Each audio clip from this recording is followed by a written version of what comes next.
대전 산내 골령골 민간인 학살 사건은 아직도 완전한 실체가 드러나지 않은 우리 현대사의 비극인데요. 이곳은 제주 4.3과도 밀접하게 닿아 있는 아픔의 현장입니다.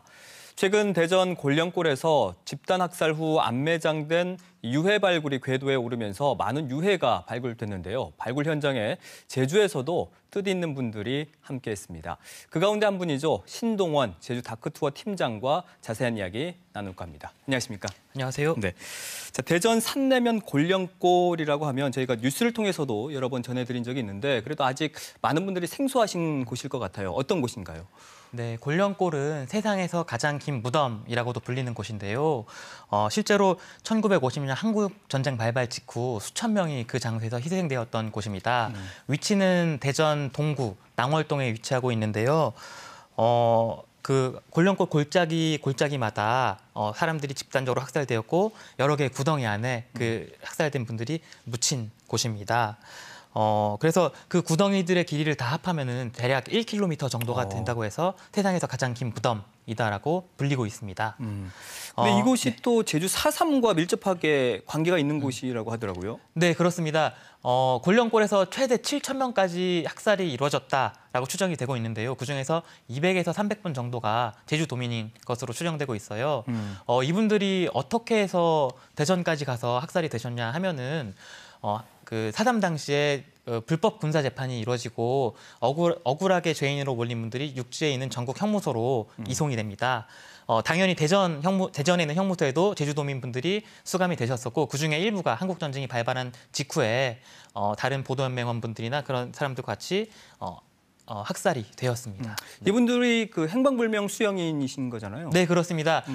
말씀 잘하셨는데 행방불명 수영인이라고도 저희 제주에서는 칭하고 현재 2,530분 정도가 행방불명 수영인이라는 명칭으로 불리기도 하고 또 최근에 이 행방불명 수영인들의 억울한 마음을 풀어주기 위해서 재심 재판이 계속해서 열리고 있는데 지난 3월에는 그 하루 동안 333분의 그런 행방불명 수영인분들이 무죄 판결을 받는 역사적인 재심 재판도 있었습니다.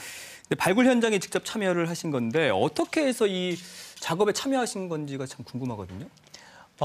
네, 저희 단체 같은 경우는 설립 초기부터 국내외 국가폭력 희생자들과 연대하는 게 중요한 운영 원칙 중 하나였습니다. 그러다 보니까 저희가 자연스럽게 활동을 하게 되면서 그런 국내외 희생자 단체들과 연을 맺게 되었고 골령골 같은 경우는 지난해부터 함께 저희가 지원 활동을 벌여오고 있습니다. 그래서 네, 올해에도 올해 또 연락을 드려보니 좀 굉장히 유해가 많이 나왔다, 유곤이 많이 나와서 도움이 필요하다는 연락을 듣고 이번엔 우리 힘만으로는 조금 힘들 수도 있겠다는 생각에 제주 4.3 기념사업위원회에 좀 함께할 사람들을 좀 모집해서 가면 좋겠다라는 그 말씀을 드렸고 감사하게도 기념사업위원회에서 그걸 제안을 수락하셔서 함께 팀을 꾸려서 지원을 가게 되었습니다. 네, 뜻깊은 일 하신 건데 지금까지 골령골에서는 뭐 여러 차례 유해 발굴이 있었다라고 알고 있거든요. 네. 몇 구에 지금 유해가 발굴이 됐나요? 현재까지 발굴된 유해는 총 1,000구 정도가 됩니다. 이게 연차수로 굉장히 좀 오랜 기간 동안 발굴이 이루어졌는데 조금 설명을 드리면 최초로 골령골에서 유해 발굴이 이루어졌던 거는 2007년도입니다. 그 당시에는 국가 차원에서 유해 발굴이 이루어졌었는데 총 34구의 유해가 발굴되었습니다. 사막살터 지점에서 29구가 발굴되었고 오악살터에서 5구의 유해가 발굴되었습니다. 그리고 그 이후에 2015년도에는 총 12구의 그 유해가 발굴되었는데 이때는 좀 의미가 있는 게 그 전까지 전문가들의 영역 발굴이 전문가들의 영역이었다면 2015년도 발굴에서는 시민사회 단체 자원봉사자들도 모집을 해서 함께 유해 발굴을 했다는 점이 들 수 있겠고요. 또 2017년도에는 시굴 차원에서 발굴이 이루어져서 총 4구의 유해가 발굴되었습니다. 그리고 지난해죠. 2020년도에는 9월부터 11월까지 유해 발굴이 이루어졌고 이때 굉장히 다량 234구의 유해가 발굴되었습니다. 그래서 이 당시에는 우리 제주 다크 투어도 함께 그 현장에 지원을 가서 구슬땀을 흘렸던 기억이 그때도 있습니다. 함께 하셨고. 네, 그리고 올해 가장 많은 유해가 발굴이 되었습니다. 올해는 6월부터 9월까지 발굴 작업이 이루어졌는데 이 짧은 기간 동안 700구 정도의 유해가 발굴이 되었습니다. 그러니까 앞서 발굴된 유해의 배가 넘는 유해가 발굴이 되었다는 건데 올해 이렇게 많은 유해가 발굴이 되면서 굉장히 좀 새로운 사실들이 많이 확인되었습니다. 어떤 게 있을까요? 네, 대표적으로는 이제 기록 자료에는 없는데 구전상으로 그 유족분들의 증언상으로는 전해져 내려오는 뭐 여성 희생자의 유해라던가 아니면 10대 청소년의 유해 그런 희생자들의 존재가 유골을 통해서 확인이 되었고요. 또 키가 130cm가량인 유골들도 한 구 발견이 되었습니다. 그리고 또 유족분들 증언에 따르면은 시신을 태웠다, 그 현장에서 시신을 태웠다라는 그런 말씀이 있으신데 그것도 진짜로 이번에 찾아보니 그 시신을 태운 흔적이 땅 속에서 발견이 되었어요. 그래서 그건 직접 제 눈으로 현장에서 봤었는데 다른 주위의 지지들과 다르게 그 땅이 되게 붉은색을 띄어서 붉은색을 띄었어요. 그래서 전문가분들이 저 붉은색이 땅이 불을 머금은 그런 땅이다, 토질이다라고 설명을 해주셨는데 되게 보면서 인상이 깊었습니다. 그래서 이런 올해 또 새롭게 밝혀진 이런 여러 성과들이 당시의 학살 현장이 과연 어떻게 이루어졌는지 좀 더 실체적으로 다가갈 수 있는 작은 뭐 성과라 할 수 있을 것 같습니다. 그럼 팀장님께서는 거기서 어떤 일을 맡으셨어요?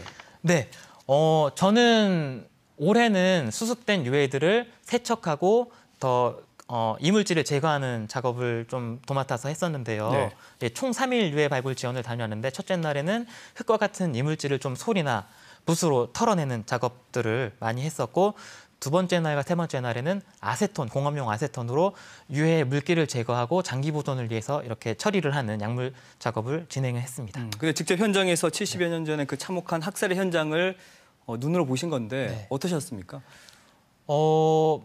일단은 첫 인상은 그 유골이 굉장히 많았다라는 말씀을 감상이 있었고 또 현장에 유족분들이 고령의 유족분들이 또 항상 계셨어요. 네. 그래서 저희처럼 이제 지원 활동 오신 분들한테 직접 식사도 차려주시고 하시는데 그분들과 이야기를 나눌 기회가 있었어요. 그런데 한 분 한 분의 그 가슴 아픈 사연을 들을 때마다 굉장히 뼈가 많은데 이 한 구 한 구 유골들의 어떤 사연이 얽혀 있을까 이런 생각을 좀 많이 했던 것 같습니다. 근데 유해 발굴, 뭐 수습 이거 못지않게 신원 확인도 참 중요해 보이는데 네. 정부 차원에서 어떤 후속 조치가 필요하다고 보세요?